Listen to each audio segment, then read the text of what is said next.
What is helium? Well, it's simple. All you need is a headband with EEG sensors to monitor brain activity and a smartphone with the latest helium software.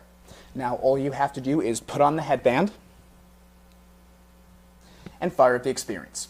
Now, the numbers that could indicate racial profiling in Columbia traffic stops are up, but whether that's a systemic problem, that's up for debate. Now, Teresa and her family moved to this area in 2014 because they said it was quiet. Now they'll be sandwiched in between the new school down here and Mill Creek Elementary around here. But protecting yourself is much easier than you may think. Most burglaries happen just like this.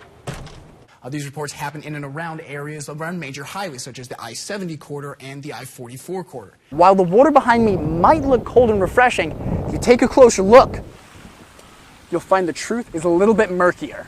Check this out. The force of the break was so great that it ejected this piece of PVC pipe from the ground. Jordan Hoyt's family gathered on the back porch of her parents' house. They say she was the family's rock and the glue that bound them all together, and that's why losing her is so devastating. I just wanted to see the site after a little bit of the snow had melted. This was Michael Hoyt's first time seeing the site of the crash that killed his sister. It was pretty overwhelming. Yeah. It was rough, but, you know, it was something I needed to do. Flowers marked a spot on West Boulevard where police say a driver leaving another crash hit Hoyt's car head-on. A life shattered, like the glass that still lines the road. But Hoyt's family says their pain could never dull their memories. Something that I needed to do was flop down in the snow and make a snow angel. And it's something Jordan would have done for me. Michael says his sister put everyone else's needs before hers. She knew when she needed to be there to help out, whether asked or not. Always. Like whenever you needed help, she would be there for you to come pick you up and support you. There's so many people that she's touched, and the funny part is that I think that she'd be better at like this interviews than any of us. A hurting family finding some joy.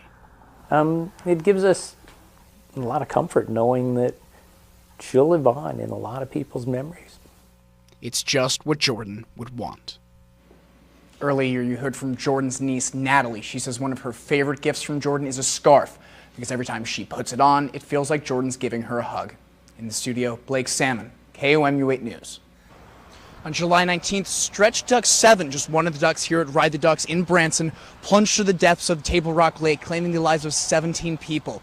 Now today, a grand jury handed down an indictment against the former captain, 51-year-old Kenneth McKee, for his role in the tragedy. The captain of the vessel always has a duty to operate his vessel in a safe manner, and that's why Mr. McKee is under indictment at this moment.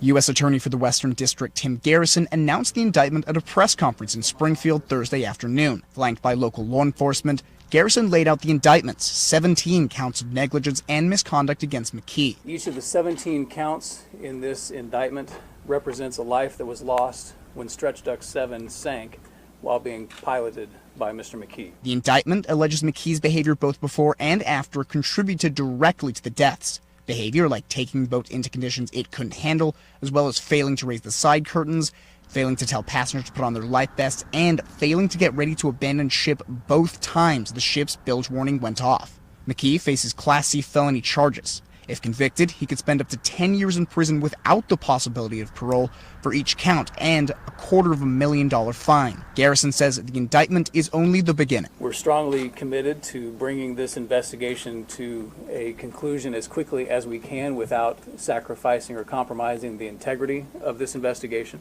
We owe that to the victims and the surviving family members of this tragedy.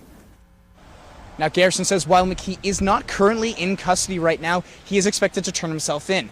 Garrison also wouldn't say whether anyone else is under investigation, only that the investigation is ongoing. Now, one other Duckboat employee that perished in the accident was the driver, Bob Williams. Reporting live in Branson, Blake Salmon, KOMU 8 News. At really just the cost of some time and a little bit of inconvenience and a little bit of discomfort. How does a man celebrate a unique milestone of giving blood? By going to a blood drive, of course. KOMU8's Blake Salmon talked to this Ashland man who has turned giving blood into a lifestyle. Patrick Lee remembers the first time he donated blood. It was 50 years ago today. Now, since then, he's donated blood almost 200 times, including today, to celebrate the anniversary. He still has the original donation card. They wrote down 122B Hatch Hall, but that's a mistake. Hatch is the girls' dorm. I lived in the adjoining dorm. I was 122B Hudson Hall. 50 years and 197 donations later, Patrick Lee's tradition is still going strong. It's just a little thing done time after time after time, ends up being a big thing. I'm looking forward to next spring when I'll earn my 25-gallon pin. According to the Red Cross, just one donation can save up to 3 lives. Red Cross officials say they have a soft spot for donors like Lee. I mean, we love them, for lack of a better way to put it. I mean, they're our bread and butter, so to speak. Lee has a routine when he donates. Mark the date of his next appointment and pick up some extra snacks for the kids. And their phrase was that, well, Daddy went blooding. That's what they said, Daddy went blooding, and they knew if I brought home sacks of cookies or whatever, Daddy went blooding. I wanted them to think of it as a normal thing to do of giving blood, not something weird or scary or anything. His giving is something he hopes to spread to the rest of his family. I do the same thing now with my grandchildren, so maybe when they turn 16 or 17, they'll be blood donors too, and we can keep this thing going. So you're hoping to turn it into a family affair? Yes, I'd love that. I'd love that. Now, Patrick will be back to donate blood in exactly 8 weeks. That's the earliest he's physically allowed to donate. And of course, he's already got it marked down on his calendar. In the studio, Blake Salmon, KOMU8 News.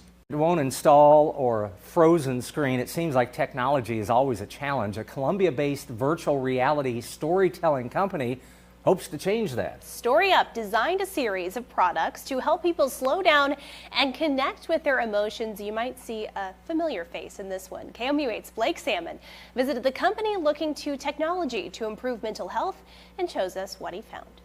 We created Helium, in a sense, for myself and everyone else who suffers from anxiety. StoryUp CEO and former KOMU8 anchor Sarah Hill is no stranger to stress. Hey gang, here are some of the stories that we're working on for our new newscast in about 20 minutes. A journalist for more than 2 decades, Hill says the constant stress took a heavy toll. And it's trauma on a daily basis.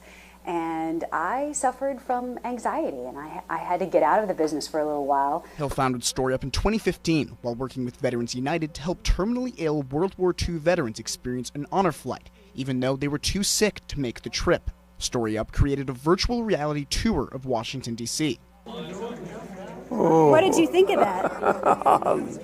That was great, I'll tell you that. They weren't just watching that media, they were feeling it. That was amazing. Yeah. All these years, I've always heard about it, but I never got to see it. Hill says the experience had some veterans doing things they hadn't done in years. We had one caretaker tell us, a veteran, when we came in to give him helium, she said he's not able to raise his arms above his head because he doesn't have the strength to do that. So you'll have to assist him and put the goggles on and for him, which we did.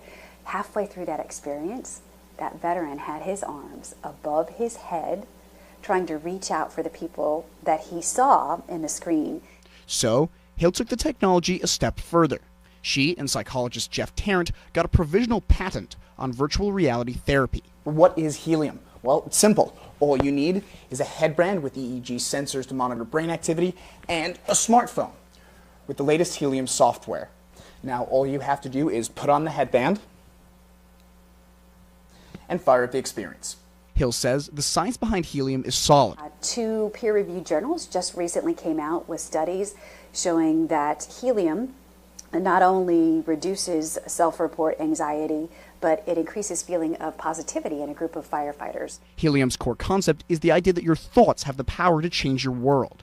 According to lead designer Ricky Rockley, the headband measures and tracks gamma asymmetry, an electrical impulse associated with feelings of positivity and joy. Once you're above that certain threshold of positivity, you're basically going to see the scene unfold before you. And that's kind of our thoughts with everything that we build.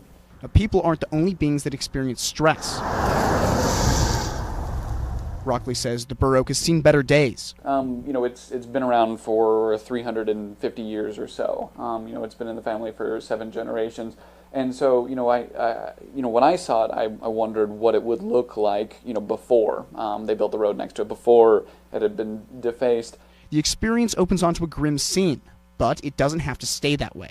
And so, as you think positively, as you get above this baseline, the scene, the environment starts to heal itself. As you saw, the trash dissolves away and the graffiti burns off, and the tree, becomes more beautiful. Even the lighting in the scene goes from a real cool blue to a warm yellow. Resilience, a universal lesson.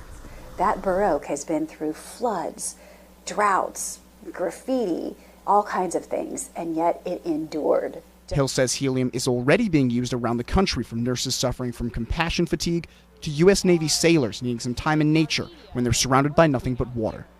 Helium is a place where you can, unplug, relax, become more self-aware of your emotions, and actually spend some time on yourself. As Hill says, it's not health care, it's self-care. In Columbia, Blake Salmon, KOMU 8 News. Hill says pretty soon you'll be able to use helium with any kind of wearable that measures your physiology. That includes the Apple Watch, Garmin, Fitbit, and so on. Kenton.